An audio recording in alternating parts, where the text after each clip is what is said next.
अच्छा, बहुत सारे लोग अभी क्या बताया, वैसे इंडिया में 5 मिनट लेट को लेट नहीं बोलते हैं ना, इसके लिए सब ऐसा कर रहे हैं। आज पता है क्या स्टार्ट करने वाले हैं? हाँ सर। क्या? कैपेसिटर। कैपेसिटर। पता है आप जितना भी चीजें फिजिक्स में पढ़ोगे ना 12th में, जो भी टॉपिक्स आएंगे, जो भी चैप्टर्स आएंगे, सब में सबसे इंटरेस्टिंग पार्ट जो है ना, वो कैपेसिटर है। अगर समझ सर में आया तो बहुत मजा आने वाला है। सॉरी, लास्ट लेक्चर का नोट। अच्छा नोट्स। अरे नोट्स मोबाइल में ले लिया है, जैसे मेरा मोबाइल डिस्कनेक्ट होगा लेक्चर के साथ आज के, मैं भेज दूंगा। ठीक है। सो 5 है। अभी मुझे लगता है कि स्टार्ट करना चाहिए, क्या हाँ बोलते हो? सर। चलो ठीक है। तो अब बाकी लोगों को साइड करते हैं और अच्छे से देख। सो सर आप सबसे क्या बोलने पहले वाले थे? स्टार्ट करते हैं बच्चा। हाँ, कुछ बोलने वाला था। हाँ, ये बोलने वाला था कि आज के क्लास को नॉर्मल जाने देते हैं। नेक्स्ट क्लास में चाहे वो मैथ्स हो, फिजिक्स हो, बायो हो या केमिस्ट्री हो, सबको अपना वेबकैम चालू करके बैठना है। मतलब ऐसा नहीं कि वेबकैम बंद करके बैठ गए, सबको कंपलसरी वेबकैम चालू करके बैठना है। अगर वेबकैम चालू नहीं किए तो बीच में से ही कोई एग्जिट कर दे। ठीक है। सो सर ये क्या कानून लगा रहे हो? कानून का नहीं। अरे क्यों, स्मार्ट तो तू दिखता है, तुमको क्यों सर हमारी है? सर सिद्धांत का मैं सोच रहा हूँ, सिद्धांत अच्छा, टकला है। सिद्धांत का सोच रहा है, कोई बात नहीं। अपनी सोच उसकी छोड़, वो ऑलरेडी बहुत स्मार्ट दिखता है। ठीक है। देखा नरेन, अपना सोच। अच्छा ठीक है, चलो। भाई सो नेक्स्ट क्लास से सबको याद रखना है, अदरवाइज हम एग्जिट कर देंगे। दूसरा, एक ऑनलाइन फॉर्म दिया गया था, मैक्सिमम 2 से 3 मिनट में उसको फिल करना दिया था। सब। मैक्सिमम अचीवर्स वाले लोग सर नहीं सर फिल सर किए हैं। हाँ बोलो। सर ये एक डाउट था सर। वो बोल जो जल्दी। एलसी लेते टाइम स्कूल लीव करने का जो रीजन रहता है उसमें क्या लिखूं? वो बाद में बात करेंगे, ये परफेक्ट प्लेस नहीं है रीजन ये सब सर आप डिस्कस फोन करने नहीं की। उठाते हो सर, आप फोन नहीं उठाते हो, मैं कल से अरे फोन मैं कर रहा सब हूँ। कुछ उठा लूंगा, तो फोन करना उठा लूंगा। ठीक है। सो सारे लोग वेबकैम करके स्टार्ट करके आओगे। दूसरा कि वो फॉर्म को फिल अप करोगे, बिकॉज हम 1-2 दिन देख रहे हैं, बाद में एक बार कॉल कराएंगे। कॉल भी अगर नहीं सबने उठाया, कुछ ये हुआ तो हम एग्जिट मार देंगे और लाइफ टाइम के लिए एग्जिट मार देंगे। ठीक है। क्योंकि इस बार हमने डिसाइड किया है जितने बच्चे रहेंगे, चाहे 5 हो, 10 हो, 20 हो, जो भी रहेंगे उनको परफेक्टली पढ़ाएंगे। इतना पढ़ाएंगे ना कि आसपास के पूरे सराउंडिंग में सबको पता चल जाएगा कि नहीं, एसएमएस और अचीवर्स वाले सच में कुछ करा रहे हैं। ठीक है। सो होप कि आप लोग भावनाओं को समझेंगे और उसके अकॉर्डिंग रिएक्ट सब लोग करोगे। ठीक है। फटाफट जो फिल नहीं किए हो वो फिल करके सबमिट कर देना। ठीक है। चलो आते हैं, बहुत प्रवचन हो गया। अब आते हैं कैपेसिटर के अबाउट। किसके अबाउट? कैपेसिटर के अबाउट। तो सबसे पहले इंट्रोडक्शन ऑफ कैपेसिटर पे जाते हैं। कैपेसिटर एग्जैक्टली बहुत बड़ी चीज है, उतनी बड़ी चीज पे नहीं जाते, छोटी छोटी चीज से स्टार्ट करते हैं। तो अभी जो स्टार्ट करते हैं ना, वो किससे स्टार्ट करते हैं? Introduction of capacitor. Introduction of capacitor. ये कैपेसिटर का एक बार इंट्रोडक्शन कर लेते हैं, उसके बाद कैपेसिटेंस के बारे में देखेंगे, फिर कंडक्टर के बारे में देखेंगे, बाद में कैपेसिटर पे आएंगे। क्यों? क्योंकि अब से लेके इस पूरे चैप्टर के एंड तक पढ़ना कैपेसिटर ही है। और जहां तक मेरे को ध्यान आ रहा है कि अराउंड 9 से 10 लेक्चर सिर्फ कैपेसिटर के होने वाले हैं, और ये चैप्टर वैसे भी कैपेसिटर लास्ट है, तो to the end 10 lecture approx होने वाले हैं। मजा आएगा हर एक लेक्चर में, तुमको क्वेश्चंस भी करने को मिलेगा, और इसके क्वेश्चंस इजी फॉर्म होते हैं। थोड़ा थोड़ा भी समझ में आए तो काफी इजीली बनते हैं, चाहे बोर्ड लेवल पे और चाहे कॉम्पिटिटिव लेवल। मतलब 99.9% चांस है JEE या नीट में अगर कैपेसिटर का क्वेश्चन आ गया तो बन जाएगा। 99.9%। सोच लो कितना इजी। सो इंट्रोडक्शन पे आते हैं। ये बताओ, सबने रजिस्टर का नाम सुना है क्या? हाँ सर। Yes sir. क्या करता था रजिस्टर? सब अपोज फ्लो ऑफ करता है। करंट तो को फ्लो रोकता था। करने से रोकता फ्लो ऑफ करंट को है सर। रेजिस्ट करता था। अपोज हाँ, the very flow good. Of current. Flow of current को रेजिस्ट करता था और उसी की प्रॉपर्टी को बोलते थे रेजिस्टेंस। मतलब रेजिस्ट करने की प्रॉपर्टी को क्या बोलते थे? रेजिस्टेंस। अब रेजिस्ट ना हमारा बॉडी भी करता था, रेजिस्ट हमारा बॉडी भी करता है फ्लो ऑफ करंट को। तो एग्जैक्टली हमारे बॉडी को हम रजिस्टर नहीं बोलते। क्या बोल रहा हूं, समझ में आ रहा है? रेजिस्ट हमारा बॉडी भी कर रहा है, उसमें भी कुछ ना कुछ रेजिस्टेंस होता है, बट हमारे बॉडी को कंडक्टर की तरह ट्रीट करते हैं। मतलब ऐसा नहीं कि हर जगह स्लाइटली अगर रेजिस्टेंस करने की प्रॉपर्टी है तो रजिस्टर बोल दी। रजिस्टर हमने एक अलग से डिवाइस बनाया था, एक वायर बनाया था। वायर के पास भी क्या होता था? रेजिस्टेंस होता था, तो वायर ही रजिस्टर होता था। बल्ब भी क्या होता है? बल्ब के पास भी रेजिस्टेंस होता है। तो देख बच्चा, रजिस्ट सब लोग करते थे, मतलब रेजिस्टेंस की प्रॉपर्टी उस डिवाइस के पास भी थी, हमारे पास भी है, सबके पास है। लेकिन हम अपने बॉडी को रजिस्टर नहीं बोले, रजिस्टर एक अलग से डिवाइस ही बनाया गया। वैसे ध्यान से सुनो, कैपेसिटर वो होता है जिसके पास कैपेसिटी होती है कुछ स्टोर करने की, जिसके पास कैपेसिटी होती है कुछ स्टोर करने की। अब कैपेसिटी तो बहुत सारी चीजों की होती है, हमारे खाने की कैपेसिटी होती है, वाटर वगैरह रखने की कैपेसिटी होती है, खाना वगैरह कहीं पे रखते हैं वो पॉट की भी कैपेसिटी होती है, सबकी अलग अलग कैपेसिटी होती है। बट ऐसा नहीं कि सबको कैपेसिटर बोलेंगे। कैपेसिटर एक अलग से डिवाइस ही हम बनाएंगे, लेकिन एग्जैक्टली कैपेसिटर रिप्रेजेंट किसको करने वाला है? तो कैपेसिटी को ही करने वाला। क्या बोला, पता चला? यस सर, चला। हाँ सर। हाँ, सो अब और फील इसमें मजा आएगा। थोड़ी थोड़ी चीजों को मैं रिलेट करते जाता हूं और बाद में अच्छे पॉइंट पे आएंगे तो मजा आएगा। सो कैपेसिटर के अबाउट में ये बोला कि कैपेसिटर एक डिवाइस है। कैपेसिटर एक डिवाइस है। क्वेश्चन है क्या डिवाइस है, क्यों बनाया गया कैपेसिटर को? तो देखो, जैसे वाटर को स्टोर करने के लिए हमने बकेट बनाया, बॉटल बनाया और अलग अलग उसके क्या बोल सकते हैं, पॉट बनाया, जिसकी एक कैपेसिटी होती है कि वो 1 लीटर वाटर को स्टोर कर सकता है, या हाफ लीटर को कर सकता है, या 5 लीटर को कर सकता है, या 10 लीटर को कर सकता है।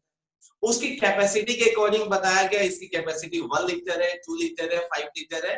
मींस कैपेसिटी के यूनिट को क्या बताया गया वहां पे? लीटर। वाटर की जो कैपेसिटी होती है जहां पे वो स्टोर किया जा सकता है, उसको डिफाइन किया गया इन द फॉर्म ऑफ लीटर, और वो लीटर ही डिसाइड करता था कि कैपेसिटी वाटर की जो रखने की है कितनी। वैसे ही हमने पूरे फर्स्ट चैप्टर में सीखा चार्ज। इनफैक्ट सेकेंड चैप्टर के अब तक के पोर्शन में हम चार्ज के अबाउट ही देख रहे हैं कि चार्ज आया, चार्ज की अलग अलग प्रॉपर्टी होगी। चार्ज है तो फोर्स लगाएगा, चार्ज है तो फील्ड एक्सपीरियंस करेगा, मतलब फील्ड उसका कुछ ना कुछ होगा। चार्ज है तो पोटेंशियल भी क्रिएट करेगा, चार्ज है तो एनर्जी भी होगी। लेकिन एट द एंड हमें ध्यान आया कि हम वो मेन जो टॉपिक था वो तो छोड़ ही दिए कि चार्ज रहता कहां है, चार्ज रहता कहां है। तो चार्ज को कोई तो होगा जो स्टोर करके रखता होगा। जैसे पानी को बॉटल या बकेट स्टोर करके रखता है, वैसे अभी पानी ऐसा तो नहीं कि जमीन पे ऐसे ही छोड़ देते हैं स्टोर करने के लिए। अब नदी तो बनानी नहीं है, हमें कहीं पे स्टोर करना है तो एक पर्टिकुलर एक शेप बनाते हैं, चाहे बॉटल हो, चाहे टैंक हो, चाहे बकेट हो। वैसे ही सोचा गया कि ठीक है, चार्ज, इसको पेन को रब करते हैं तो भी इसके पास चार्ज आ जाता है, बट आना अलग बात है और चार्ज को स्टोर करना अलग बात है।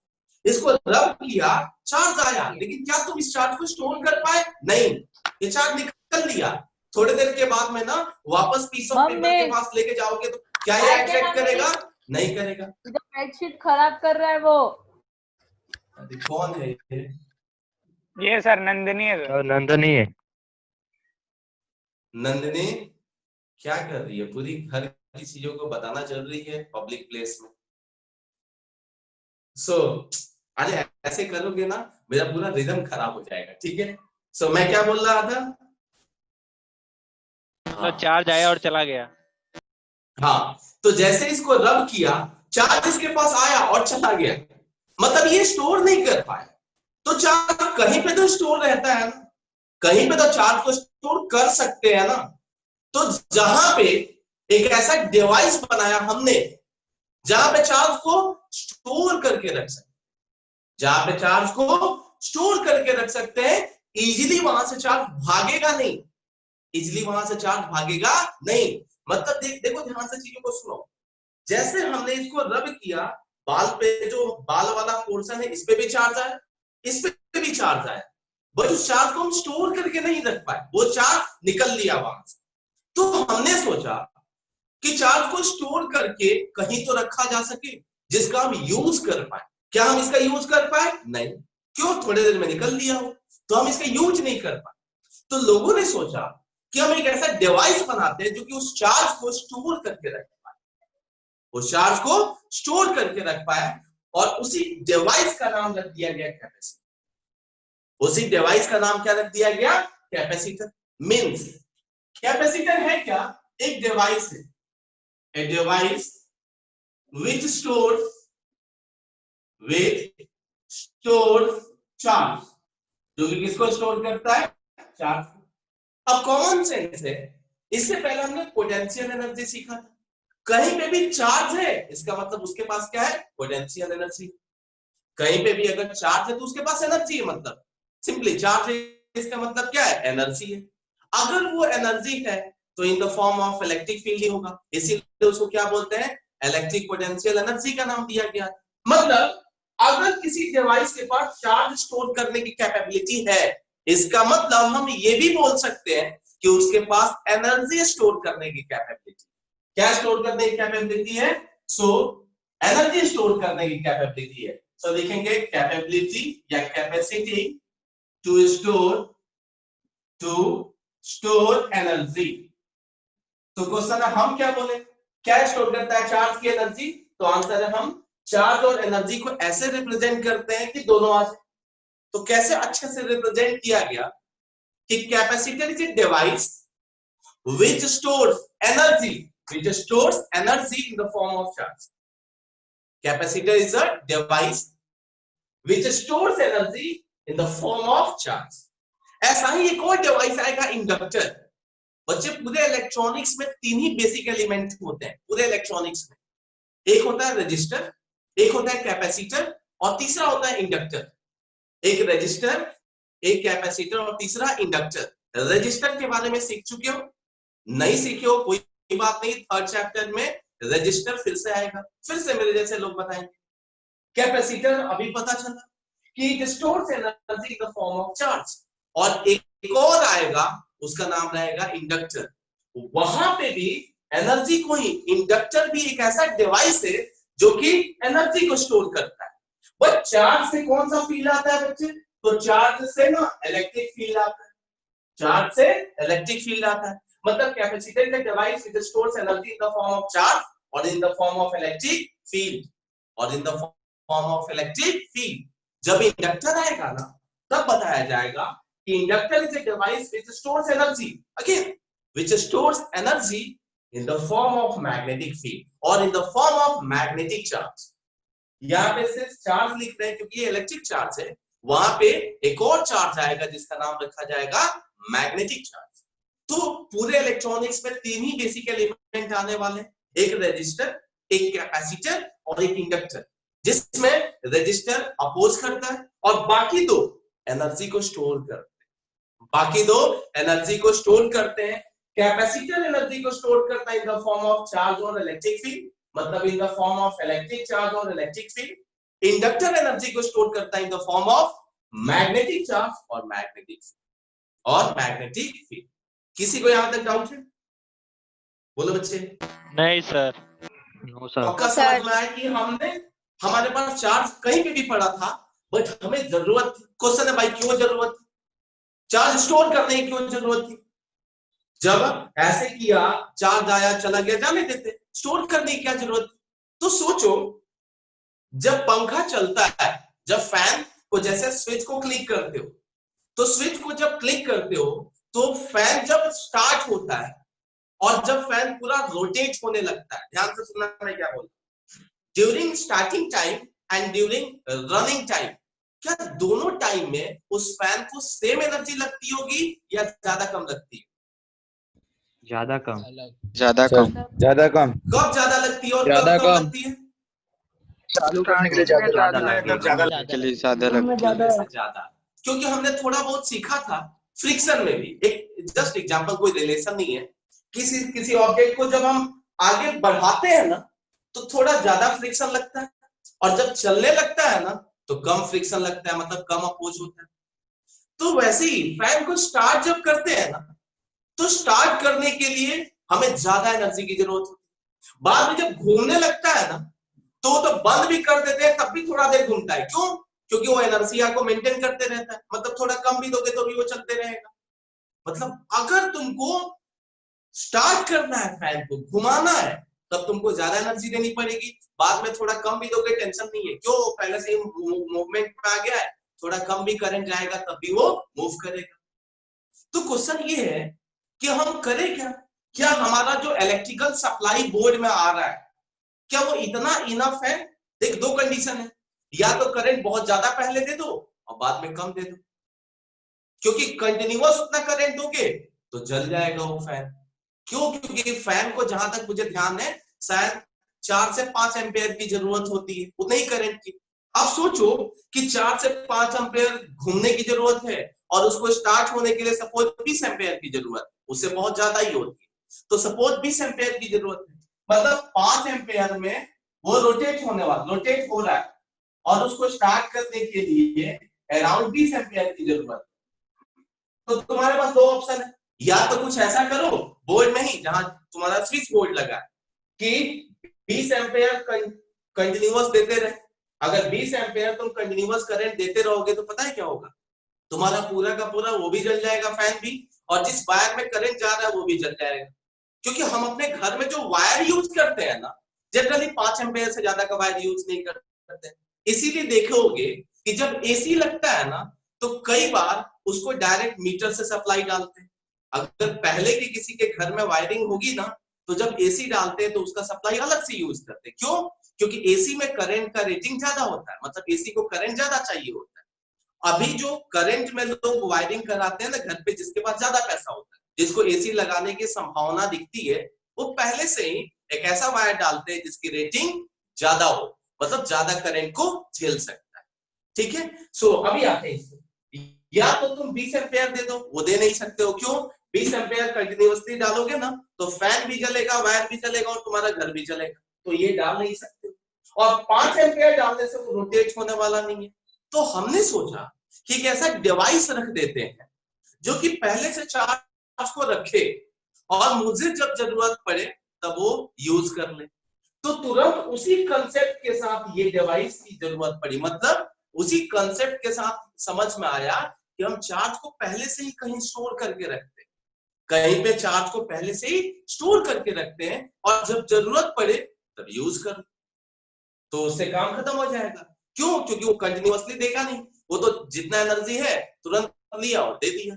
तो इसी नेसेसिटी के अकॉर्डिंग, मतलब चाहे फैन की बात हो, चाहे फैन की बात हो या मोटर की बात हो, फैन की बात हो या मोटर की बात हो या कैमरा की बात हो। कैमरा पता है, कैमरा जो डिजी कैम होता है ना, डिजी कैम में फ्लैश निकलता है, ध्यान से देखे होगे। तो जब फ्लैश निकलता है तो बहुत सारा लाइट प्रोड्यूस करता है, बहुत सारा लाइट प्रोड्यूस करता है एक साथ। सोचो कि एक साथ लाइट प्रोड्यूस कैसे किया? तो किसी ने बोला, तुम में से कोई बोल सकता है कि वहां पे बैटरी लगी हुई, उस कैमरे में क्या लगी होती है? बैटरी लगी होती है। देखो उसकी बैटरी का साइज देखियो, इतू सा बैटरी होता है, पेंसिल बैटरी का साइज, उसकी औकात ही नहीं होती उतनी कि उतना एनर्जी को प्रोड्यूस कर पाए। तो क्वेश्चन होता क्या है फिर? तो वहां पे भी कैपेसिटर लगा हुआ। कैपेसिटर का काम क्या है? चार्ज को स्टोर करके रखना। जैसे तुम क्लिक करते हो ना, जैसे तुम क्लिक करते हो वैसे ही वो पूरी एनर्जी दे देता है, एक साथ पूरी एनर्जी दे देता है। कौन? कैपेसिटर। मतलब तुरंत डिस्चार्ज हो जाता है, उतनी एनर्जी रखता है और तुरंत डिस्चार्ज हो जाता है। डीजी कैम जिसके पास होगा ना, वो एक बार फ्लैश मारना और फ्रैक्शन ऑफ सेकंड में वापस से दूसरी बार फिर से क्लिक करना। तुरंत अगर क्लिक किए तो दूसरी बार फ्लैश नहीं जलेगा। क्योंकि कैपेसिटर को वापस से चार्ज होने में थोड़ा सा समय लगता है, कुछ सेकंड लगते हैं, कुछ सेकंड में वापस से वो चार्ज हो जाता है। सो कंटिन्यूअस फ्लैश मारोगे तो नहीं आएगा। क्यों? कैपेसिटर के पास जितनी एनर्जी थी तुमने एक ही फ्लैश में यूटिलाइज कर दिया, दूसरा थोड़ा सा वापस चार्ज कर तो होगा, थोड़ी देर में वापस से फ्लैश ये कर सकते हो। तो हो क्या रहा है कि मोटर में हमें घुमाने के लिए एक्स्ट्रा चार्ज चाहिए, एक्स्ट्रा मतलब चार्ज है तो करंट चाहिए। तो कैपेसिटर का यूज क्या हुआ कि हमने जैसे उसको फैन के साथ लगाया या मोटर के साथ लगाया, जैसे हमने स्विच क्लिक किया, जैसे स्विच क्लिक किया तो उसको नीड हुआ किसकी? चार्ज की, करंट की, एक्स्ट्रा करंट। कौन दिया? तो यहाँ पे इनको कैपेसिटर ने चार्ज, जो एक्स्ट्रा चार्ज या करंट चाहिए था वो कहां से मिल गया? कैपेसिटर से। और कैपेसिटर देखो कैपेसिटर 20 एम्पीयर तक पहुंचा दिया, फैन या मोटर चालू हो गया, और जैसे चालू हो गया उसके बाद कैपेसिटर डिस्चार्ज हो गया। कैपेसिटर क्या हो गया? डिस्चार्ज। वापस से चार्ज होगा, लेकिन जब फैन को ऑफ करके वापस से ऑन करोगे फिर वो यूटिलाइज होगा। मतलब एक बार वो दे दिया, फैन स्टार्ट हो गया, उसके बाद उसका काम खत्म। उसके बाद तुम्हारा जो सप्लाई आ रहा है उससे वो इजिली रोटेट होते रहेगा। ठीक है, वापस से तुमको फिर से जरूरत चाहिए कैपेसिटर की तो वापस से फैन ऑफ करो, वापस से जब ऑन करोगे फिर से कैपेसिटर रेडी है कि भाई हम चार्ज है, तुम आ जाओ, हम रेडी है पहले से। तो कैपेसिटर के हेल्प से क्या हुआ? हाँ बोलो। लेकिन इस कैपेसिटर को कहां से चार्ज मिलेगा? कैपेसिटर को कहां से चार्ज मिलेगा? तुम सप्लाई दे रही है कि नहीं दे रही है? हाँ, इस फैन की सप्लाई दे रही है तो कैपेसिटर चार्ज होगा कि नहीं होगा? 5 एम्पीयर का सप्लाई तो वो फैन रोटेट होने के लिए यूज कर लेगा, तो कैपेसिटर कहां से चार्ज लेगा? जब कैपेसिटर को लगाई तो कैपेसिटर को लगाने के साथ तुमने स्विच ऑन तो नहीं किया, जैसे तुमने स्विच ऑन किया कैपेसिटर चार्ज तो होगा ना। कैपेसिटर को चार्ज होने के लिए बहुत घंटे नहीं लगते हैं, वो 2 से 3 सेकंड में भी चार्ज हो जाता है, डिपेंडिंग ऑन उसकी कैपेसिटी कितनी है। अच्छा चलो इसके बाद थोड़ा और बताते हैं।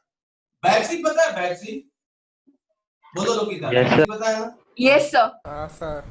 बैटरी के पास कहां से सप्लाई, बैटरी कैसे सप्लाई देता है? जब लाइट कटता है तो बैटरी के पास सप्लाई कहां से आती है? पहले से वो स्टोर करके रखता है। हाँ, पहले से क्या करके रखता है? स्टोर करके रखता है। क्यों? बैटरी पहले से चार्ज को स्टोर करके रखता है। कौन? बैटरी। मतलब ये भी चार्ज को स्टोर करता है। पूरे भाषण से ये पता चला, ये भी चार्ज को क्या करता है? स्टोर करता है। ठीक है, अब कैपेसिटर भी चार्ज को स्टोर करता है, जैसा मैंने बताया कैपेसिटर भी चार्ज को स्टोर करता है। अब दोनों के चार्ज के स्टोर करने में क्या डिफरेंस है बताओ? तो कोई एक बताएगा दोनों के चार्ज में स्टोर करने में क्या डिफरेंस है? तो बैटरी जो है ज्यादा देर, बहुत टाइम सर बैटरी बहुत देर तक देता है और मैंने कैप्चर थोड़ी देर के बाद हो जाता है। बैटरी इसके बाद मैं बोल करने में सर बैटरी रियूजेबल होता है सर, वो देर तक देता है, और कैपेसिटर एक बार देने के बाद बंद हो जाता है। एनर्जी भी देता है। नहीं, सब रियूजेबल होते हैं, गलत बात। बैटरी भी रीयूजेबल होता है और कैपेसिटर भी रीयूजेबल होता है। अगर ऐसा नहीं होता बैटरी का करंट स्पैन लॉन्ग ज्यादा टाइम होता है, पर कैपेसिटर एट स्ट्रेच सारी बैटरी को चार्ज होने में टाइम लगता है। सर कैपेसिटर में जितनी पावर एक बार में सब कुछ दे देता है अपना। हाँ ठीक है, अब मैं बताता हूँ। देखो बैटरी और कैपेसिटर में डिफरेंस क्या है? पहले सिमिलरिटी क्या है? दोनों को चार्ज करना पड़ता है। दोनों को क्या करना पड़ता है? चार्ज करना पड़ता है। चार्ज करने के बाद हम यूज कर पाते, चार्ज करने के बाद यूज कर पाते, बट इसकी कैपेसिटी बहुत ज्यादा होती है। बैटरी की कैपेसिटी बहुत ही ज्यादा होती है, तो इसको चार्ज होने में बहुत ही ज्यादा टाइम लगता है, मतलब बहुत लॉन्ग टाइम लगता है उसको चार्ज होने में। इसकी साइज बहुत छोटी होती है, तो इसको चार्ज होने में बहुत ही शॉर्ट टाइम लगता है, बहुत ही शॉर्ट टाइम लगता है। अब चार्ज हो गया, तो चार्ज जितना भी टाइम लगना था चार्ज हो गया। जब हमें जरूरत पड़ती है ना, तो ये एकदम स्लोली करंट को प्रोड्यूस करता है। मतलब ये जो बैटरी आउटपुट देता है, देखो ये भी इलेक्ट्रिकल एनर्जी देता है। कौन सी एनर्जी देता है? Electrical energy. सबको पहले से पता है बैटरी क्या देता है बच्चे? Electrical energy. और ये कैपेसिटर भी क्या? इलेक्ट्रिकल एनर्जी देता है।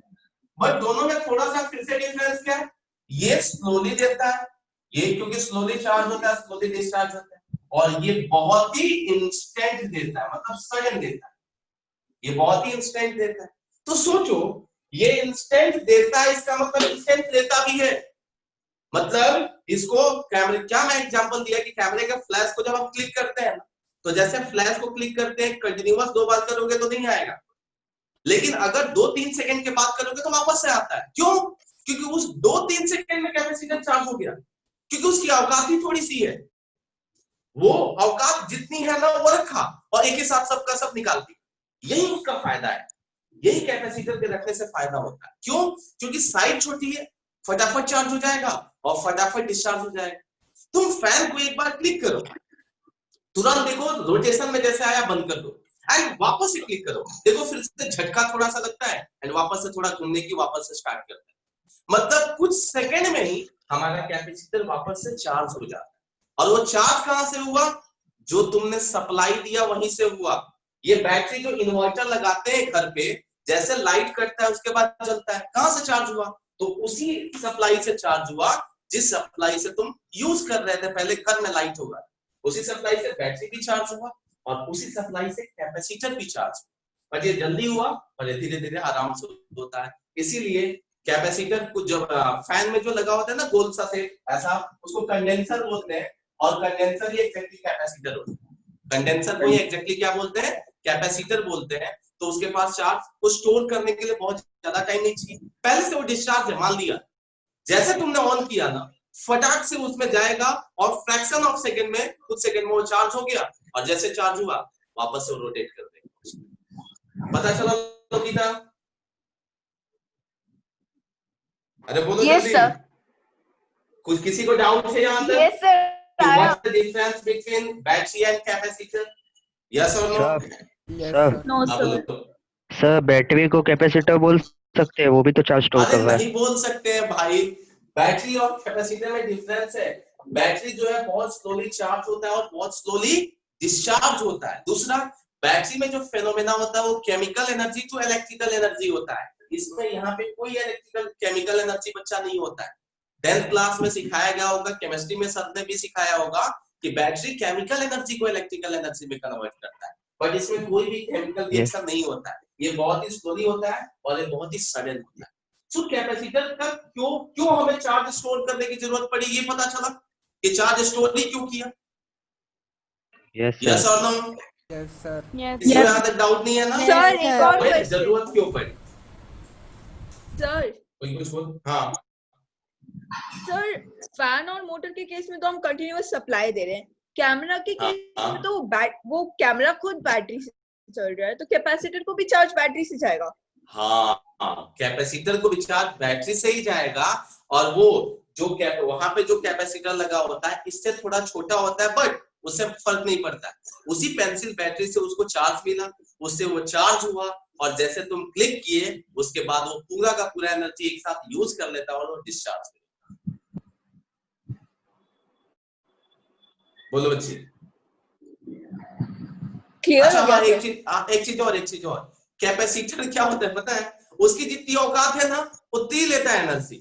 मतलब उसकी एनर्जी अगर 100 लेने की है तो तुम 101 दोगे तो नहीं लेगा। इसके बाद बहुत सारे क्वेश्चन जनरेट होते हैं कि अगर रेजिस्टेंस के साथ कैपेसिटर को लगा दोगे ना तो जैसे कैपेसिटर चार्ज हो जाएगा ना उसके बाद करंट फ्लो ही नहीं करने देगा। ऐसा देखो ध्यान से, ये कैपेसिटर है, इसके साथ एक रेजिस्टर है और ये बैटरी से लगा दिया। पता है क्या होगा? देखो जैसे यहाँ पे ये सी है, ये आर है, सबको पता है। ये सर्किट ऑलरेडी 10th वगैरह में था। मैंने एक्स्ट्रा यहाँ पे कैपेसिटर लगाया। एक कैपेसिटर का सिंबल है, दो पैरेलल लाइन को रखनी है। क्यों सिंबल है बाद में देखेंगे। जैसे देखो, जैसे इसको क्लोज सर्किट हुआ ये चार्ज फ्लो करेगा। कौन? बैटरी। जैसे बैटरी ने करंट को फ्लो कराया ये चार्ज होगा, और करंट किसके फ्लो होगा? किसके थ्रू फ्लो होगा? रेजिस्टेंस के थ्रू भी होगा। लेकिन पता है होगा क्या? 3 से 4 सेकंड में डिपेंडिंग ऑन इट्स कैपेसिटी, जैसे ये चार्ज हो जाएगा ना तो ये चार्ज लेगा ही नहीं। किससे? बैटरी से। मतलब तुम लगा के रखे हो, तुम कनेक्शन दे के रखे हो, लेकिन वो लेगा नहीं। पता है क्या होगा उसके बाद? इसके बाद ये ओपन सर्किट की तरह काम करेगा। इसके बाद ये ओपन सर्किट की तरह काम करता है। इसका मतलब रेजिस्टेंस के क्रॉस करंट की वैल्यू हो जाती है 0। इससे ये पता चला कि कैपेसिटर को जब जितनी उसकी कैपेसिटी है उतना चार्ज स्टोर कर लेगा, उसके बाद उसको दोगे भी तो नहीं लेगा। ठीक है, सो वैसे ही कैमरा में होता है, वो बैटरी के साथ ही कनेक्टेड होता है, जितना उसकी कैपेसिटी वो स्टोर करके रख लेता है, उसके बाद बैटरी उसको सप्लाई दे, उसको फर्क नहीं पड़ता, उसको चाहिए ही नहीं, मतलब बैटरी से सप्लाई वो लेता ही नहीं। ठीक है, yes sir, yes sir, yes sir. अभी के इतने भाषण में हमने ये समझा कि चार्ज को स्टोर करने की जरूरत क्यों पड़ी। चार्ज को स्टोर करने की जरूरत पड़ी क्योंकि हमें एक टाइम पे सिंगल टाइम में बहुत सारे चार्ज की जरूरत थी, बाद में नहीं चाहिए, थोड़े सर्टेन टाइम के लिए चाहिए थी। सो इसके लिए हमने एक डिवाइस बनाया, उसी डिवाइस का नाम रख दिया capacitor. It is a device which stores energy in the form of charge और in the form of electric field, in the form of charge और in the form of electric field. ठीक है, और भी कैपेसिटर के use होते हैं, एक दो और यूज बताता हूं। देखो यहां तक स्क्रीनशॉट मार लो क्योंकि ये नोट्स में मिलेगा नहीं, नोट्स में सिर्फ काम की चीजें रहती है, आलतू फालतू चीजें मैं नहीं डालता। तो एक बार स्क्रीनशॉट मार लो, तुमको समझने के लिए शायद जरूरत पड़े। हो गया? Yes sir. अब देखो सबको रेक्टिफायर पता है क्या बच्चे? रेक्टिफायर नाम सुने हो क्या? रेक्टिफायर नाम सुने हो क्या? नहीं सर। हाँ sir, AC to DC word सुना है सुना है। कोई बात नहीं, आपसे ही सुना था शायद टेंथ में। हाँ टेंथ में। हाँ, सर, एसी को AC डीसी में जो कन्वर्ट करता है ना बच्चे, उसको रेक्टिफायर बोलते हैं। अरे मोबाइल चार्जर देखो ना, तोड़ के देखना, अगर देखने का मन करे ना तो मोबाइल चार्जर में क्या होता है रेक्टिफायर। क्यों? क्योंकि भाई मोबाइल में इनपुट क्या आता है चार्जर में? एसी, और तुम्हारे बैटरी को क्या चाहिए? डीसी। तो कॉमन सेंस है ना, वहां रेक्टिफायर लगेगा। तो वहां पे एक ऐसे डिवाइस की जरूरत पड़ती है जहां पे जो एसी को डीसी में कन्वर्ट कर पाए। बच्चे वहां पे भी ना कैपेसिटर की जरूरत पड़ती है, और उस टाइम में कैपेसिटर जो होता है ना वो फिल्टर सर्किट की तरह काम करता है। मतलब कैपेसिटर के और भी बहुत सारे यूज है। कैपेसिटर वहां पे फिल्टर की तरह काम करता है, मतलब एसी को जाने देता है और डीसी को ब्लॉक करता है। एसी को जाने देता है, डीसी को ब्लॉक करता है। ये है हमारे चैप्टर में है रेक्टिफायर, सेमीकंडक्टर जब पढ़ेंगे वहां, तो वहां पे जब आएगा ना तब देखेंगे, मजा आएगा, समझाऊंगा कि कैसे फिल्टर की तरह काम करता है। तो अभी तक देखा कि चार्ज को स्टोर करता है, बाद में देखेंगे कि उसकी पता है कि कैपेसिटर का यूज ना फिल्टर सर्किट की तरह भी यूज होता है। कैसे होता है वो जरूरत पड़ने पे जब हमारा टॉपिक आएगा तब देखेंगे। सो कैपेसिटर के बहुत सारे एप्लीकेशंस हैं। ठीक है, यहां तक किसी को डाउट आया इंट्रोडक्शन ऑफ कैपेसिटर में? यस और नो? हाँ, सो एक फीलिंग फाइनली आई कि एग्जैक्टली कैपेसिटर होता क्या है, कैपेसिटर बनाया क्यों गया है। ठीक है, अब ध्यान से सुनना मैं क्या बोल रहा हूं। हमारे बॉडी के पास भी रेजिस्टेंस था, थोड़ा बहुत रेजिस्टेंस था। ठीक है, इसके पास भी थोड़ा बहुत रेजिस्टेंस है, बट स्टिल इसको रजिस्टर नहीं बोला गया, हमारे बॉडी को रजिस्टर नहीं बोला गया। एक पर्टिकुलर अलग से हम डिवाइस ही बनाया जिसका नाम रखा गया रजिस्टर। हमारे सबके पास प्रॉपर्टी है रजिस्टर करने की, मतलब हमारे पास रेजिस्टेंस है, थोड़ा या ज्यादा है, लेकिन स्टिल रजिस्टर एक अलग से बनाया गया डिवाइस जिसका नाम क्या रखा गया? रजिस्टर। एक अलग से डिवाइस बनाया गया। वैसे ही ध्यान से सुनना, किसी भी कंडक्टर के पास कैपेसिटी रहेगी कुछ चार्ज स्टोर करने की, किसी भी कंडक्टर के पास कैपेसिटी रहेगी कुछ चार्ज स्टोर करने की, मतलब उसका कुछ ना कुछ कैपेसिटेंस होगा, कुछ ना कुछ उसकी कैपेसिटी, मतलब क्या होगा? कैपेसिटेंस होगा। बट सबको कैपेसिटर बोलेंगे ना तो हम एग्जैक्टली कैपेसिटर को फिर डिफाइन ही नहीं कर पाएंगे। फिर क्या, कंडक्टर कुछ भी हो सकता है, कंडक्टर आड़ा टेढ़ा पैरेलल, वो एक कुछ भी सिलेंडर स्पेयर कुछ भी ले सकते हैं। तो ऐसा नहीं है कि सबको कैपेसिटर बोले। नो डाउट किसी भी कंडक्टर के पास कैपेसिटी हो सकती है, बट हमने बच्चे बेसिकली तीन ही कैपेसिटर बनाए, तीन ही कैपेसिटर अलग अलग बनाए, बाकी सबको कंडक्टर ही नाम बोले तो चलेगा। हाँ, हालांकि तुम कैपेसिटर वहां लिख दोगे, किसी भी कंडक्टर को अगर कैपेसिटर लिख दोगे तो गलत नहीं है। अगर हमारे बॉडी के पास रेजिस्टेंस है, लिख दिया हमारे बॉडी का रेजिस्टेंस इतना है, गलत नहीं है।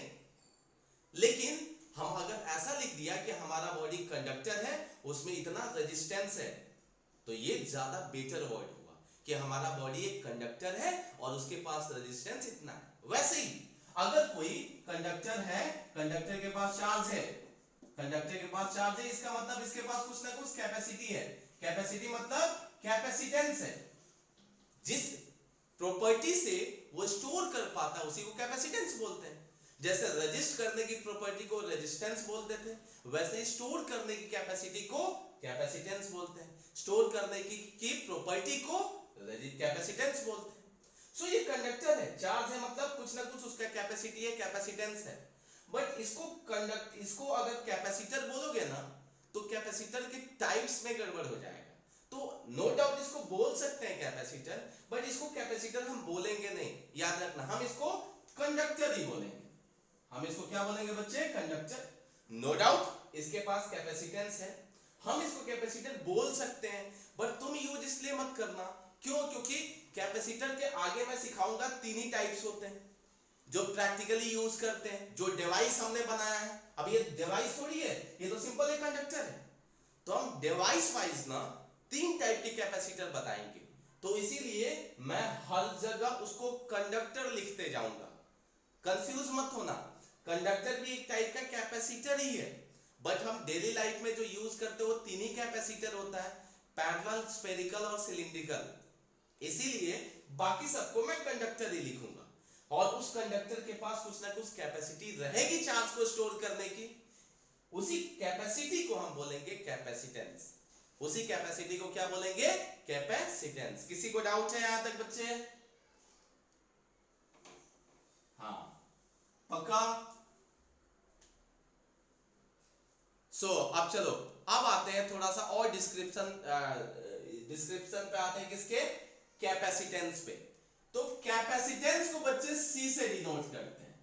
कैपेसिटेंस को यहां पे C से डिनोट करते हैं। और कैपेसिटेंस क्या बताता है कि capacity to store the charge, कितनी कैपेसिटी है चार्ज को स्टोर करने की, दैट इज कॉल्ड कैपेसिटेंस।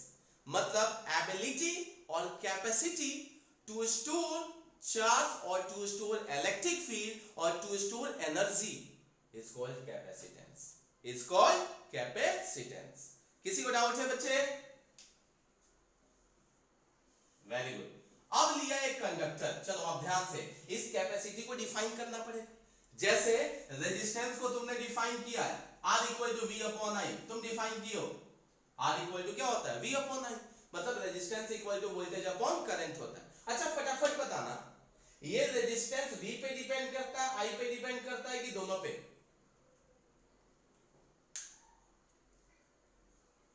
दोनों पे? यस और नो? आंसर है किसी पे भी डिपेंड नहीं करता है, ठीक है। ये सिर्फ आपने ज्योमेट्रिकल शेप और साइज पे डिपेंड करता था, और इसका फॉर्मूला होता था रो एल बाई ए। ये सब गलत गलत कंसेप्ट मत सीखो, ठीक है। इसका फॉर्मूला बस V अपॉन I लिखा है, R कांस्टेंट होता था और वो इन सब चीजों पे डिपेंड करता था, ठीक है। वैसे ही यहां पे भी कुछ आएगा, गड़बड़ मत करना, ठीक है। चलो यहां पे लिया एक बच्चे कंडक्टर, ध्यान से सुनना। यहां पे लिया है कंडक्टर, क्या लिया? कंडक्टर लिया, और इस कंडक्टर को चार्ज करना है। इस कंडक्टर को क्या करना है? चार्ज करना है। तो ठीक है, चार्ज करना है तो हमें पहले से पता है कि हम रेफरेंस लेते हैं, इंफिनिटी से चार्ज को थोड़े थोड़े थोड़े थोड़े लाके रखते हैं। मतलब इस पे चार्ज देना स्टार्ट किया थोड़ा थोड़ा। जैसे चार्ज देना स्टार्ट किया तो सोचो, जैसे चार्ज आता है तो क्या उसके पास इलेक्ट्रिक पोटेंशियल आता है कि नहीं आता है? बोलो जल्दी। आता है, मतलब 100% चार्ज है पोटेंशियल होगा, चार्ज नहीं है पोटेंशियल की वैल्यू 0 हो जाएगा। मतलब जैसे चार्ज को तुमने रखा तो थोड़ा सा मतलब चार्ज dq रखा तो देखा पोटेंशियल थोड़ा सा आ गया dv। थोड़ा सा जब चार्ज इस पे आया ना, मतलब एक ही साथ पूरा थोड़ी उठा के रख दोगे, चार्ज जब उस पे डालोगे तो धीरे धीरे ही डालोगे। तो सपोज थोड़ा सा चार्ज dq आया ना, तो उस टाइम पे पोटेंशियल कितना आ गया? dv। अब जब चार्ज को बढ़ाते गए बढ़ाते q कर दिए, कितना चार्ज कर दिए? q। तब पोटेंशियल की वैल्यू कितनी हो गई? v। तब पोटेंशियल की वैल्यू क्या हुई? v। जो ये एक्सपेरिमेंट कर रहे थे ना, जो लोग इस एक्सपेरिमेंट को कर रहे थे, उन लोगों ने देखा कि charge directly proportional to v था। मतलब उसने थोड़ा सा चार्ज रखा तो पोटेंशियल थोड़ा था, चार्ज ज्यादा कर दिया पोटेंशियल ज्यादा किया, चार्ज और ज्यादा किया पोटेंशियल और ज्यादा होगा। मतलब पता चला कि Q directly proportional to V है, Q directly proportional to V है। बाद में क्या किया, इसी कंडक्टर पे वापस नीचे डायग्राम बना रहा हूं क्योंकि कुछ और मुझे दिखाना है। इसी कंडक्टर पे और ढेर सारा चार्ज रखते गए, मतलब बहुत सारा चार्ज रखे। तो चार्ज ज्यादा रखने से शायद उसकी कैपेसिटी, जैसे हम बोल रहे हैं, जैसे हमने इंट्रोडक्शन में देखा कि उसकी कैपेसिटी बढ़े। थ्योरेटिकली तो यही बोलता है कि जैसे थ्योरेटिकली हमारा कंसेप्ट जो है वो यही बोलता है कि चार्ज बढ़ने से कैपेसिटी बढ़ती है। बट प्रैक्टिकली देखो क्या होता है, जैसे जैसे इसमें चार्ज बढ़ाते जाओगे, नो डाउट पोटेंशियल बढ़ेगा। मतलब चार्ज बढ़ा के Q डैश कर दिया और Q डैश बहुत ही लार्ज है, बहुत ही ज्यादा है, तो कॉमन सेंस है V डैश भी क्या हो जाएगा, बहुत ही ज्यादा हो जाएगा, मतलब बहुत ही लार्ज हो जाएगा, V डैश बहुत ही लार्ज हो जाएगा। बट इससे होगा क्या, ध्यान से सुनो। एक टॉपिक था जिसका नाम था कोरोना डिस्चार्ज, याद है क्या मैंने सिखाया था? हाँ, कोरोना डिस्चार्ज क्या होता था कि जैसे इस पे बहुत सारा चार्ज आ गया तो यहां आसपास जो भी पार्टिकल्स होंगे, एयर पार्टिकल हो सकते हैं, डस्ट पार्टिकल हो सकते हैं, कोई और भी पार्टिकल हो सकता है। अब पार्टिकल है तो भाई एटम होगा, एटम है तो एटम इलेक्ट्रॉन और प्रोटॉन दोनों होंगे। मतलब ये क्या करेगा, इसके सराउंडिंग के पार्टिकल जो होंगे ना, माइनस वाला अपने तरफ खींचेगा, प्लस वाला दूसरी तरफ खींचेगा।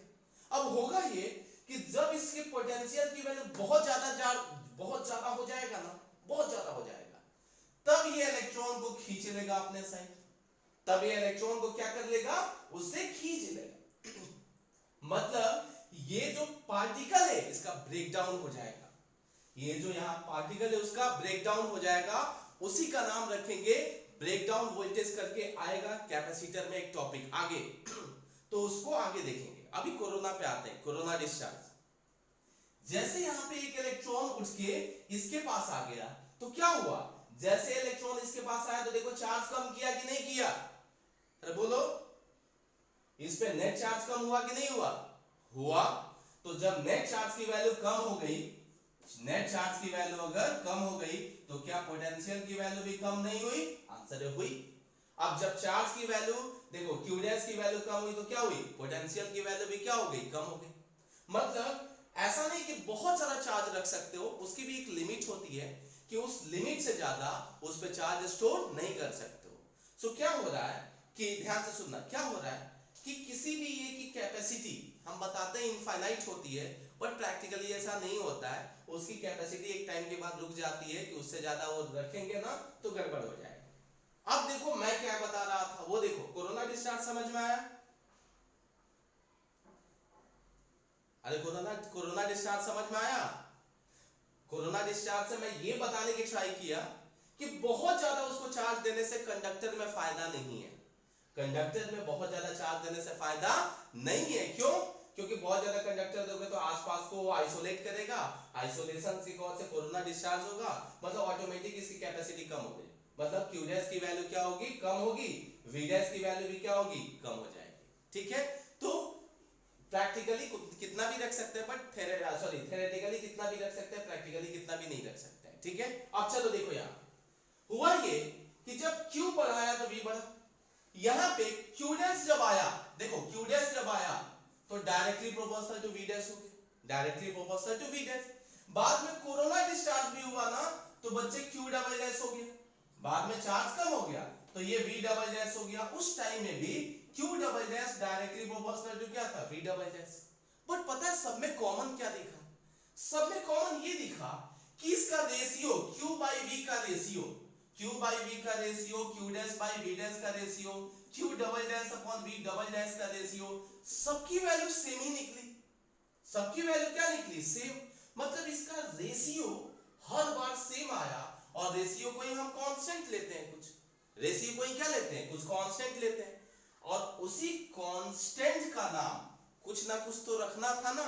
तो देखा कि एक डिवाइस है जो कि चार्ज को स्टोर करने का काम कर रहा है, तो प्रोपोर्शनलिटी कांस्टेंट जो K है, ये क्या है, K क्या है बच्चा, प्रोपोर्शनलिटी कांस्टेंट, ठीक है, इसका नाम क्या रख दिया गया, कैपेसिटेंस। इसी प्रोपोर्शनलिटी कांस्टेंट का नाम क्या बदल के रख दिया गया, कैपेसिटेंस। किसी को डाउट आया? अरे यस और नो, जल्दी बोलो। हाँ, सो क्या पता चला कि जैसे जैसे चार्ज को बढ़ाया पोटेंशियल की वैल्यू बढ़ी, बढ़ाते बढ़ाते जितना भी बढ़ाया बढ़ी, एक चीज कांस्टेंट थी, क्या, उसकी प्रोपोर्शनलिटी कांस्टेंट।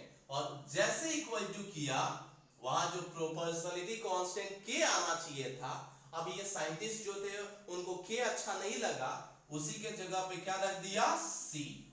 उसी के जगह पे क्या रख दिया, सी, एंड सी को ही बोला गया कैपेसिटेंस। सी को ही क्या बोला गया, कैपेसिटेंस। इसी को घुमा फिरा के रखे तो क्या C equal to Q by V लिख सकते हैं, यस और नो? Very good. अब बताना C Q पे डिपेंड किया, V पे डिपेंड किया कि दोनों पे डिपेंड किया? किसी पे नहीं डिपेंड किया। क्यों? क्योंकि ये प्रोपोर्शनलिटी कांस्टेंट है, ये प्रोपोर्शनलिटी कांस्टेंट है। यहां पे भी R की वैल्यू जो V अपॉन I थी, ना V पे डिपेंड करता था ना ही I पे। वो अलग बात है, टेम्परेचर पे भी डिपेंड करता था, वो एक अलग प्रॉपर्टी हो गई कि टेम्परेचर चेंज करने से रेजिस्टेंस चेंज होता है, लेकिन वो V और I पे डिपेंड नहीं करता था। कौन? रेजिस्टेंस। वैसे ही ध्यान रखना है कि ये जो C है वो Q और V पे डिपेंड नहीं करता है। ये कांस्टेंट क्वांटिटी है, लेकिन देखो कांस्टेंट क्वांटिटी को भी हम चेंज कर सकते हैं। कांस्टेंट क्वांटिटी जैसे स्मॉल g 9.8 होता है, चेंज होता है, हर जगह चेंज होता है, वैसे ये भी चेंज कर सकते हैं। बट Q और V पे जनरली Q और V पे ये डिपेंड नहीं करता है। मतलब कैसा है, सुनो, मेरी खाने की लिमिट 4 रोटी है, वो अलग बात है कि मैं 6 रोटी भी खा सकता हूं, मेरी कैपेसिटी को बढ़ा सकता हूं। कब? जब मैं खाने से पहले बहुत सारा पानी पी के रखूं, तो डिफरेंट कैटेगरी है। बट जनरली मेरी लिमिट जो है, मेरी जो कैपेसिटी है वो डिसाइडेड है कि मैं इतना ही खाऊंगा। वो अलग चीजें होती है कि कभी चिकन बन गया, कभी नॉनवेज बन गया, कभी अच्छा कुछ मटर पनीर बन गया तो हम उस टाइम में ज्यादा खा लिए, तो अलग कंडीशंस होता है। बट यहाँ पे ध्यान से देखना, जिस कांस्टेंट को हमने डिफाइन किया है C को, वो Q और V पे डिपेंड नहीं कर रहा है। बाद में देखेंगे किसी कुछ और चीजों पे डिपेंड करेगा, बट अभी देखें कि Q और V पे डिपेंड नहीं कर रहा है। C कांस्टेंट क्वांटिटी है, वो प्रोपोर्शनलिटी कांस्टेंट को ही हम क्या नाम रख दिए हैं, कैपेसिटेंस। इसका SI यूनिट रख दिया गया, SI यूनिट चार्ज का रखा गया कूलम। वोल्ट का तो पहले से ही पता है, वोल्ट होता है। बट माइकल फैराडे का नाम सबने सुना है, मेरे जैसे लोग सिखाए होंगे 10th में भी कि फैराडे इलेक्ट्रोमैग्नेटिक इंडक्शन करके एक टॉपिक था, जब वो जो इलेक्ट्रिक जनरेटर में यूज होता था। तो उसी फैराडे बाबा को ऑनर देने के लिए उनके नाम पे क्या रख दिया गया, फैराड। उन्हीं के नाम पे क्या रख दिया गया, फैराड, और डिनोट किया गया कैपिटल F से। उसी को किससे डिनोट किया गया बच्चे, कैपिटल F से। देखो तो किसी को कुछ भी डाउट है, बोलो बच्चे।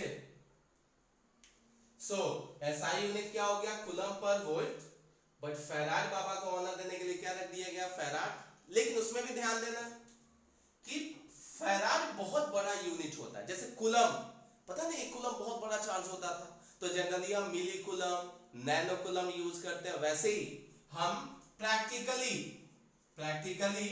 कैपेसिटर का जो यूनिट यूज करते हैं ना, वो माइक्रोफैराड, नैनोफैराड, पिकोफैराड, ये सब। माइक्रो मतलब 10⁻⁻⁶, नैनो मींस 10⁻⁹, पिको मींस 10⁻⁻12। तो ये सब यूज करते हैं क्योंकि फैराड काफी बड़ा यूनिट होता है। ठीक है, सो यहां तक देखो क्या पता चला, Q equal to CV, C equal to Q by V लिख सकते हैं, बट C Q और V पे डिपेंड नहीं कर रहा है। किसी को प्रॉब्लम है बच्चे? ठीक है, सो अब एक चीज और, क्या जरूरी है कि जिसके पास कैपेसिटेंस हो वो उसको कैपेसिटर बोले? आंसर है बोल सकते हैं, बट हम यहां बोलेंगे नहीं, हम कंडक्टर बोलेंगे, क्योंकि कैपेसिटर के अलग से 3 टाइप उठा के रख दिया गया है कि ये 3 टाइप के कैपेसिटर प्रैक्टिकली हम यूज करते हैं। तो उस टाइम में बाकी जो चीजें आएगी ना, उसको हम कंडक्टर के तरह बोलेंगे। हालांकि कैपेसिटर बोल सकते हैं, बट हम कंडक्टर ही उसको बोलेंगे। ठीक है, पक्का? किसी को कुछ भी डाउट नहीं है? ठीक है, हाँ। अब आते हैं, ध्यान से देखना, अब थोड़ा और चीजों पे आते हैं। स्क्रीनशॉट मार लो, नोट्स के साथ शायद देखने में काम आए, क्योंकि नोट्स में काम की चीजें ही रहती है। सो हो गया होगा, ठीक है। सो अब आते हैं, एक स्फेरिकल कंडक्टर लेते हैं बच्चे। अभी तो कुछ भी कंडक्टर, देखो फालतू सा कुछ भी डायग्राम बना दिया था। अब जो लेते हैं ना, अब स्फेरिकल एक कंडक्टर लेते हैं। मतलब एक बार कैपेसिटेंस चेक करते, निकालते कैसे? Capacitance of spherical conductor, spherical conductor. बच्चा स्फेरिकल कैपेसिटर भी बाद में मैं पढ़ाऊंगा और बाद में इससे रिलेट करूंगा। अभी सिर्फ कंडक्टर ही सीखते हैं। अभी तक कैपेसिटर का एक्चुअल नाम मैं नहीं ले रहा हूं। ये कैपेसिटर जो डिवाइस इंट्रोड्यूस किया था ना, जो मोटर में, जनरेटर में, अपना फैन में, ये सब में यूज करते हैं, उसका नाम मैं नहीं ले रहा हूं। मैं सिर्फ कंडक्टर से सिखा रहा हूं। कैपेसिटर आएगा, जो डिवाइस सीखने वाले हैं ना, उसके बारे में पढ़ेंगे कि एग्जैक्टली कैपेसिटर बनाते कैसे हैं, वहां पे आएंगे। अभी कंडक्टर के देखते हैं, कंडक्टर की कैपेसिटी कितनी है। कैपेसिटी मतलब उसका कैपेसिटेंस कितना है। तो एक स्फेरिकल कंडक्टर ले लिया बच्चे, स्फेरिकल कंडक्टर जिसका रेडियस कितना ले लिया, r। अब चार्ज बताओ, कंडक्टर है तो कहां पे रहेगा? तो कॉमन सेंस है, कहां पे रहेगा? सरफेस पे। यस और नो? यस। अब लेट इसके पास चार्ज है क्यू, इसके पास चार्ज कितना है? क्यू। तो अगर चार्ज क्यू है तो क्या इसके सरफेस का पोटेंशियल हम बता सकते हैं कि नहीं बता सकते हैं? बोलो, बता सकते हैं। कितना बता सकते हैं? बोलो बोलो बोलो बोलो। K Q by R. Very good. So potential at surface equal to हो गया के क्यू बाई आर। ठीक है, अब तुरंत पता चला, ठीक है भाई, चार्ज भी है, पोटेंशियल भी है, इसका मतलब उसके पास कुछ तो कैपेसिटी रही होगी, कुछ तो कैपेसिटी, कुछ तो रखा है उसके पास। मतलब ये आइसोलेटेड है, कहीं ग्राउंड से कांटेक्ट में नहीं है। हाँ, ऐसा ऐसा एक डंडी लगा देते हैं, मतलब नीचे से कोई कांटेक्ट नहीं है, मतलब चार्ज निकलने वाला इधर से नहीं है। तो क्या पता चला? चार्ज बढ़ाने से बड़ा क्या बड़ा? पोटेंशियल। मतलब कुछ तो कैपेसिटी है इसकी। तो क्या इसकी कैपेसिटी निकाल सकते हैं? आंसर है हाँ। क्या इसका कैपेसिटेंस निकाल सकते हैं? हाँ, बिल्कुल निकाल सकते हैं। कैसे? हमें पता था Q इक्वल टू क्या पता था? CV। Q इक्वल टू क्या पता था? CV। So what is the value of V? So V equal to लिख सकते हैं Q by C। V equal to Q by C। K की वैल्यू रख दिया 1/4 पाई एप्सिलॉन नॉट और Q बाई R। अरे गड़बड़ किया क्या कुछ में? नहीं, ये कैपिटल Q हो जाएगा, ठीक है। और यहाँ पे R, देखो Q और Q कैंसल, तो C की वैल्यू क्या आ गई? 4 पाई एप्सिलॉन नॉट R। किसी को डाउट है क्या? बोलो जल्दी। सो क्या पता चला कि capacitance of A spherical conductor कितना आया? बोलो जल्दी। 4 पाई एप्सिलॉन नॉट R। अब मुझे बताओ कि ये जो कैपेसिटेंस है, क्या Q पे डिपेंड किया, क्या V पे डिपेंड किया? यस और नो? नहीं डिपेंड किया। क्वेश्चन है किस पे डिपेंड किया भाई? तो डिपेंडेंस, ये लिख रहा हूं स्फेरिकल के लिए, बट वैलिड सबके लिए रहेगा, मतलब पूरे कैपेसिटेंस किसी भी कंडक्टर के लिए रहेगा। तो लिख इसके हिसाब से बता रहा हूं। मैं चाहता तो इससे पहले डायरेक्ट लिख सकता था, बट एक एग्जांपल ले लिया कि बता पाऊं कैसे किस पे कौन डिपेंड कर रहा है। So dependence of capacitance, dependence of capacitance of any conductor ले सकते हैं। किस पे डिपेंड करता है? तो सबसे पहले पता चला, देखो 4 पाई एप्सिलॉन नॉट तो कांस्टेंट है, बट R क्या है? रेडियस है। इसका मतलब उसका शेप और साइज डिपेंड कर रहा है, इसका शेप और साइज डिपेंड कर रहा है। हर जगह मैं प्रूफ करूंगा, पैरेलल जब पढ़ाऊंगा तब भी, सिलिंड्रिकल पढ़ाऊंगा तब भी, मैं हर जगह बताऊंगा कि it depends on shape and size of conductor. अभी मैं कंडक्टर लिख रहा हूं क्योंकि कैपेसिटर का मेनली टर्म मैंने इंट्रोड्यूस किया नहीं है। तो शेप और साइज ऑफ कंडक्टर पे डिपेंड करता है। देखो तो दूसरा किस पे डिपेंड कर रहा है? ध्यान से देखो,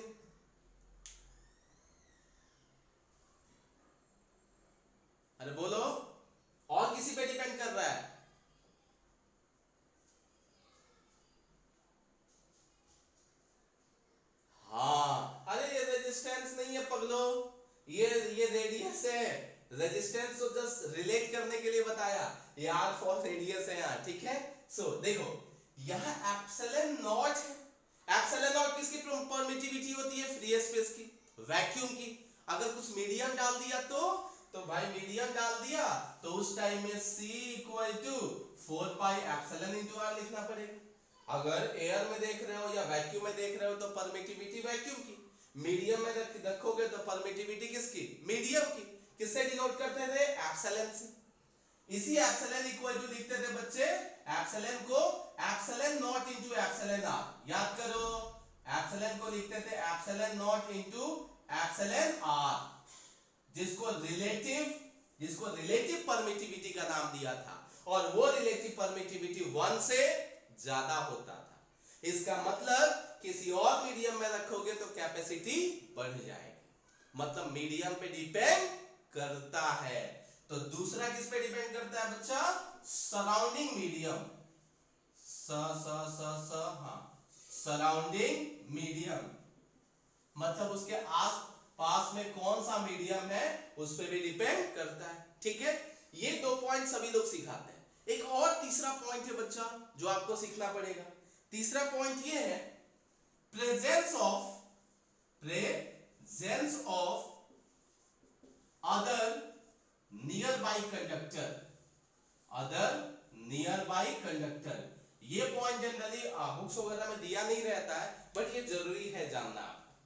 2 चीज तो समझ में आया कि शेप और साइज पे डिपेंड किया और मीडियम पे भी डिपेंड किया। तीसरा जो है presence of near by conductor पे कैसे डिपेंड किया, presence of near by conductor पे कैसे डिपेंड किया, ये भी एक अच्छा पॉइंट है जो मैं अभी समझाता हूं। इसको स्क्रीनशॉट मारो क्योंकि मैं रब करने वाला हूं, जल्दी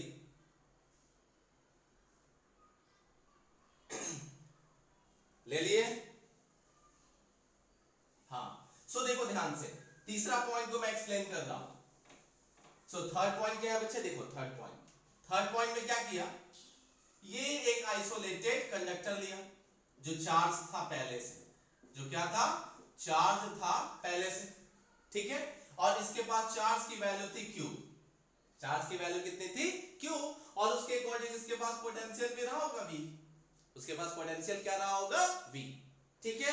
किसी को कोई डाउट नहीं रही हो? अब क्या किया ध्यान से देखो, एक और अनचार्ज स्फीयर को उसके पास में लेके आया। मतलब एक कंडक्टर को, स्फेरिकल कंडक्टर को पहले रखा था चार्ज, दूसरा अनचार्ज स्फीयर को पास में लेके आया। देखो presence of other near by conductor, मतलब नियर बाई मतलब पास में चाहिए, तो मैं पास में एक और कंडक्टर को ले आया और वो अनचार्ज है, हम कुछ नहीं कर रहे हैं उसमें, अनचार्ज है। लेकिन जैसे लाया क्या होगा बोलो जल्दी? हाँ, इंडक्शन प्रोसेस होगा और चार्ज का रीडिस्ट्रीब्यूशन होगा। मतलब माइनस वाला सब किधर आ जाएगा? इस साइड, और प्लस वाला सब किधर चला जाएगा? इस साइड। किसी को डाउट है बच्चे? हाँ, अब क्या किया मैंने? हाँ, वेरी गुड। अब यहां पे एक अर्थिंग लगा दिया, सबको पता है अर्थिंग मतलब ग्राउंडिंग लगा दिया। अब ग्राउंड क्या करेगा? चार्ज का फ्लो बताया था किधर से किधर होता है? High potential to low potential, मतलब भागता है इलेक्ट्रॉन है, उल्टा हम मान सकते हैं। तो देखो ये माइनस को ये प्लस वाला पकड़ के रखा है, लेकिन ये प्लस तो फ्री है ना, तो ये प्लस किधर चले जाएंगे? सब नीचे। क्यों? क्योंकि इसका पोटेंशियल ही बहुत ही कम होता है। तो लो पोटेंशियल है तो सारे चले गए किधर? नीचे। एग्जैक्टली ऐसा होता है, इसको न्यूट्रलाइज करने के लिए उतना इलेक्ट्रॉन नीचे से ऊपर जाते हैं। मतलब इलेक्ट्रॉन का फ्लो लो पोटेंशियल जो हाई होता है, बट मैं उल्टा बोलता हूं तो समझ में आना चाहिए कि ये जो एक्सेस ये पॉजिटिव चार्ज है, हाई से किधर चले गए? लो पे।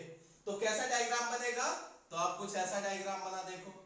अब ऐसा रहा, इसमें कुछ नहीं हुआ, इसमें अभी भी चार्ज की वैल्यू Q ही है, अभी भी चार्ज की वैल्यू Q ही है। यहां पे अभी ऐसा कुछ है, ये minus minus minus minus minus ऐसा है, क्योंकि ग्राउंडिंग जैसे रखा तो ये प्लस वाले सारे चार्ज किधर चले गए? ग्राउंड में। यहां तक किसी को डाउट है बच्चे? Very good. अब सुनना ध्यान से, इसका रेडियस था R, इसका रेडियस ले लेते हैं R डैश। स्टार्टिंग में पोटेंशियल की वैल्यू कितनी थी बच्चे? देखो तो स्टार्टिंग में इसके पास पोटेंशियल कितना था? 0, और इसके पास पोटेंशियल कितना है? 0। वो तो अनचार्ज है ना, तो उसके पास पोटेंशियल कितना है 0। तो टोटल पोटेंशियल थी उसकी वैल्यू कितनी थी KQ/R, कितनी थी KQ/R। ठीक है, क्या अभी भी इस चार्ज के सरफेस पे सेम पोटेंशियल है या अलग है? जल्दी बोलो।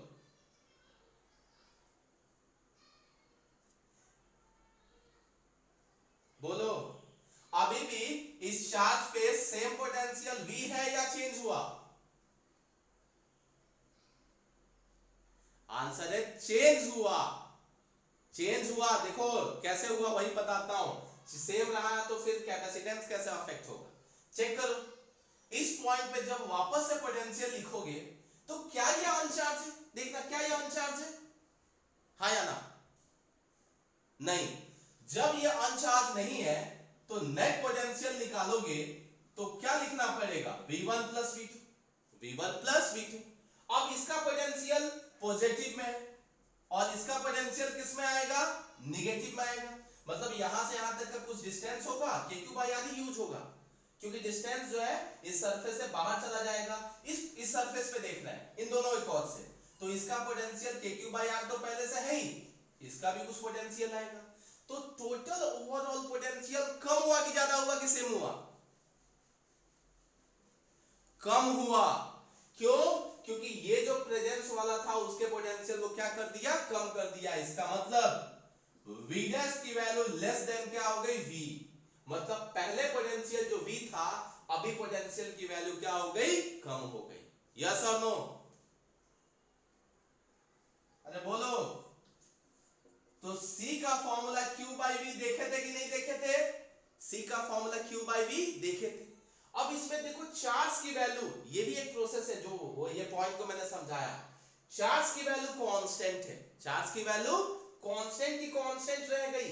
इस Q में कोई डिफरेंस नहीं आया, पहले भी Q था अभी भी Q है, लेकिन V डैश की वैल्यू चेंज हो गई, मतलब पोटेंशियल की वैल्यू चेंज हो गई। मतलब पहले से Q/V था और अभी Q/ क्या हो गया? V डैश, और V डैश की वैल्यू क्या हो गई है? कम। V डैश की वैल्यू कम हो गई है, इसका मतलब C डैश की वैल्यू क्या हो गई बच्चे? C डैश की वैल्यू इंक्रीज हो गई। तो ये भी एक प्रोसेस है जिसमें कैपेसिटेंस को हम इंक्रीज कर पाते हैं by reducing potential such that charge remains constant, such that charge remains constant. मतलब चार्ज को कांस्टेंट रख के और पोटेंशियल की वैल्यू को कम करके हम कैपेसिटी को बढ़ा सकते हैं। ये भी एक वे है, और ये पैरेलल प्लेट जब सिखाऊंगा तब यूज भी करूंगा। तो ये तीसरा पॉइंट का क्या किया, पता चला कि नहीं चला? हाँ बोलो।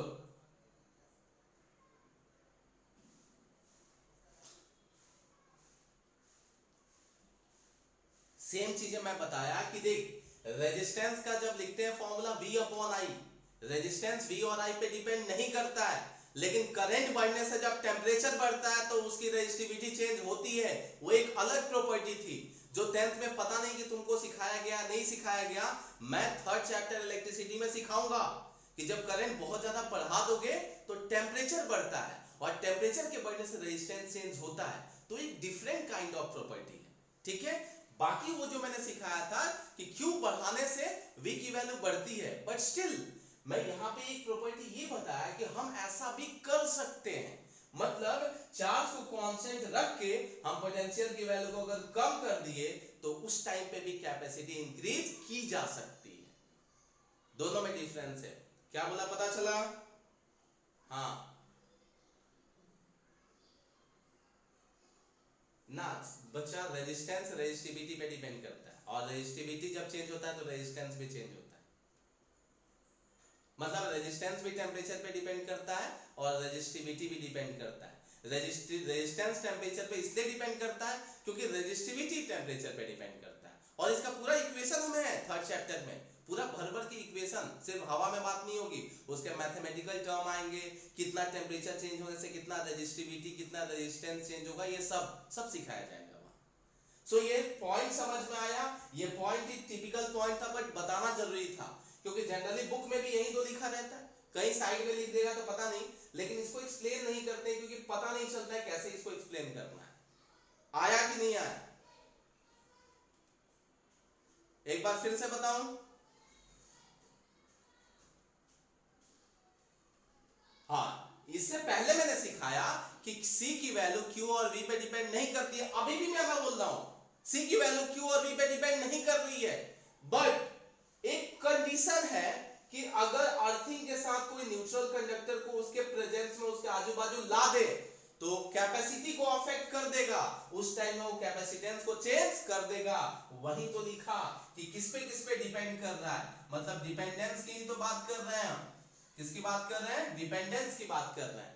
मतलब ये शेप और साइज और मीडियम पे डिपेंड किया, लेकिन एक कंडीशन है ये कि अगर बाजू में किसी कंडक्टर को लाके रख दिए जिसमें ग्राउंडिंग हो, बिना ग्राउंडिंग का कुछ नहीं होने वाला था, फिर से नहीं आता, जिसमें ग्राउंडिंग हो, उस टाइम में चार्ज को कांस्टेंट रख के भी पोटेंशियल को कम करके हम कैपेसिटी को बढ़ा सकते हैं। वही ये अलग वाला पॉइंट था। बोलो अब, बोलो जल्दी। सबको क्लियर हुआ? हाँ, सो ये कैपेसिटेंस के अबाउट था। हम कोई कैपेसिटर की बात अभी तक नहीं की है, अभी तक सिर्फ कंडक्टर की बात कर रहे हैं। और उस कंडक्टर में देखा हमने कि C का फॉर्मूला Q/V होता है, मतलब Q = CV होता है। स्फेरिकल के लिए सीखा है, स्फेरिकल कंडक्टर के लिए कैपेसिटेंस का फॉर्मूला कितना था बच्चे? C = 4πε0r था, अभी हमने देख लिया। और वो जो था ना, उसी से मैंने रिलेट करके बताया, और हर जगह ये तीनों पॉइंट वैलिड रहेंगे। कोई भी टाइप में सिखाऊं, ये सब तीनों के तीनों सब जगह वैलिड रहेंगे। इसीलिए मैं कहीं कैपेसिटर नहीं लिखा, मैंने कंडक्टर ही लिख दिया कि कंडक्टर ही देखते हैं कि सब जगह कंडक्टर अगर ये प्रॉपर्टी फॉलो कर रहा है तो कैपेसिटर क्या है? कंडक्टर को ही अलग अलग शेप में बाद में रखने वाले हैं, तो वो भी क्या कंडक्टर ही रहने वाला है। तो कैपेसिटर भी इस प्रॉपर्टी को फॉलो करेगा कि शेप और साइज पे डिपेंड करेगा, मीडियम पे डिपेंड करेगा, और नियर बाई में जो कंडक्टर रखे हो उस पे भी डिपेंड करेगा। कोई डाउट नहीं होगी ऐसा मान लें, या है? जल्दी जल्दी पूछो, पक्का? अब अगले क्लास में बच्चे इसके बहुत सारे मैथमेटिकल टॉपिक्स देखते हैं, मजा आएगा क्वेश्चंस के साथ। थोड़ा दिमाग को फ्रेश करके आना, क्योंकि मुझे क्वेश्चंस की स्पीड चाहिए, ठीक है? सो नेक्स्ट क्लास में इसी के ऊपर, अभी कैपेसिटर पे जाएंगे नहीं, अभी कंडक्टर पे ही रहेंगे। इसके हाँ, एक चीज और, कंडक्टर वाला टॉपिक, स्फेरिकल कंडक्टर वाला टॉपिक एनसीईआरटी में शायद नहीं है, ध्यान मेरे को नहीं है, लेकिन शायद नहीं है। इसके बहुत ज्यादा से ज्यादा क्वेश्चन नीट में जेडबलई में पूछे जाते हैं, बोर्ड में पैरेलल प्लेट ही ज्यादा आता है, बट स्टिल इस पे मैं कम से कम आधा क्लास और लूंगा क्वेश्चन के वो, ठीक है?